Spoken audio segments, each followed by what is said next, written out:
संस्कारधानी जबलपुर में देश प्रेम को लेकर अलग ही नजारा देखने को मिला, जहां पर नर्मदा का जलस्तर बढ़ाने के बाद भी ग्वारीघाट के जिलहरी घाट से अखंड भारत संकल्प यात्रा के तहत 5 की उम्र के बच्चों से 75 साल के बुजुर्ग, महिला और पुरुषों ने तैराते हुए तिलवारा घाट तक 10 किलोमीटर का सफर तय किया।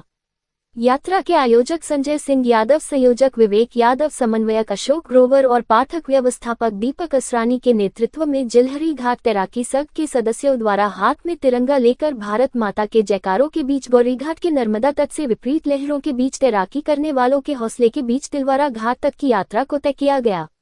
अखंड भारत यात्रा की शुरुआत 20 साल पहले की गई थी। स्वतंत्रता दिवस के उपलक्ष्य में बच्चों से लेकर महिला पुरुष द्वारा हाथ में तिरंगा लेकर नर्मदा नदी में तेज बहाव होने के बाद भी सभी में खासा उत्साह देखने को मिला।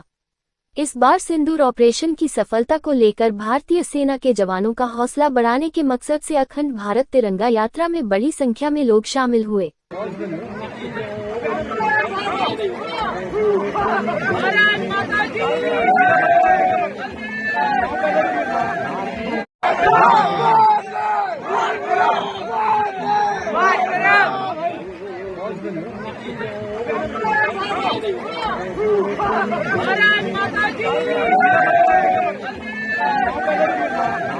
ये अखंड भारत संकल्प यात्रा लगभग 2005 में पहली बार इस यात्रा को जिलहरी घाट के तमाम भक्तों ने इसको निकालना प्रारंभ किया। राष्ट्रभक्ति की भावना को प्रदर्शित करते हुए किसी भी जगह विश्व में भर में किसी नदी में ऐसी यात्रा निकाली जाने वाली है, केवल जबलपुर एक ऐसा स्थान है संस्कारधानी जहां से ऐसी यात्रा निकाली जाती है। और अभी जो कि परिप्रेक्ष्य है ऑपरेशन सिंदूर का, ऐसे समय में सभी भक्तों में बहुत उत्साह है। सेना का मनोबल बढ़ाने के लिए यहाँ हम सब लोग आज यहाँ एकत्रित हुए हैं, देश के साथ राष्ट्र भाव के साथ यहाँ खड़े हुए हैं। हमारे साथ हमारे बुजुर्ग हैं जो बम्बई से आए हुए हैं, मैं इनका परिचय कराना चाहता हूँ। ये हर बार इस समय पर उपलब्ध हो जाते हैं खास तौर पे, और ऐसे तमाम लोग जो जिलहरी घाट से जुड़े हुए हैं और इस भाव को पूरे देश भर में फैलाते हैं। हमारे बड़े श्री अशोक ग्रोवर जी जिन्होंने शुरुआत के समय से संस्थापक सदस्य हैं, और विवेक यादव जी, तमाम सब, दीपक असरानी जी, ये सारे लोग, और आप देख रहे कितनी बड़ी संख्या में महिलाएं और बच्चे छोटे। अब भाई साहब की उम्र तो मेरे ख्याल से 78 साल है। इतनी उम्र के लोग सब यहाँ पे सम्मिलित होते हैं और इसी राष्ट्र भाव को समर्पित करने के, राष्ट्र भाव के हेतु समर्पित होकर के हम सब लोग यहाँ से तैरते हुए 10 किलोमीटर जाते हैं। 20 वर्ष हो गए। मेरी मां नर्मदा का अनंत भक्त, करीब 58 साल से मैं इस जिलहरी घाट में आ रहा हूं, और मां के आशीर्वाद की वजह से मैं हमेशा बहुत जीवन की अद्भुत अनुभूतियां मुझे मिलती रही हैं। मैंने कभी पीछे मुड़ के नहीं देखा।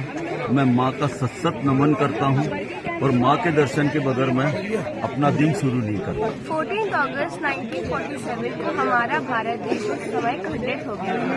हम हर साल यह यात्रा तिरंगा तैराकी यात्रा जिलहरी घाट से तिलवारा घाट तक निकालते हैं। दिल में ये आशा थी कि हमारा भारत देश अखंड हो जाएगा, इसलिए हम हर साल ये यात्रा निकालते हैं। लगभग कितने घंटे की आप लोग की यात्रा रहती है इसकी? लगभग 3.5-4 घंटे की यात्रा रहती है। किस तरह से आप लोग मतलब इसको तैराकी करके जाते, किस तरह तैराकी करके जाते हैं? घर से कहाँ से कहाँ तक? जिलहरी घाट से तिलवारा घाट तक जाते हैं। यह अखंड भारत यात्रा लगभग 20 वर्षों से निकाली जा रही है। इसका ये एक उद्देश्य है कि जो हमारे सेना के जवान हैं उनके लिए, एक शौर्य के लिए, ये उनके सपोर्ट के लिए हम लोग ये यात्रा निकालते हैं कि हमारा भारत देश अखंड बना रहे, किसी प्रकार की कोई इसमें त्रुटि ना आए। और यह यात्रा 20 वर्षों से निकाली जा रही है, और लगभग मुझे इधर आते हुए 35 वर्ष हो गया है।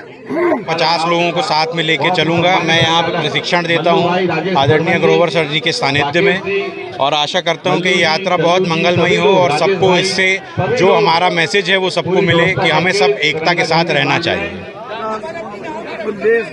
तैराकी लोग एक हाथ से तैरते हैं और एक हाथ से झंडा ऊंचा रखते हैं। कैसे भी परिस्थिति आ जाए झंडा को झुकने नहीं देते। यही उनका यात्रा का मुख्य उद्देश्य है कि अपने देश का झंडा हमेशा ऊंचा रहे।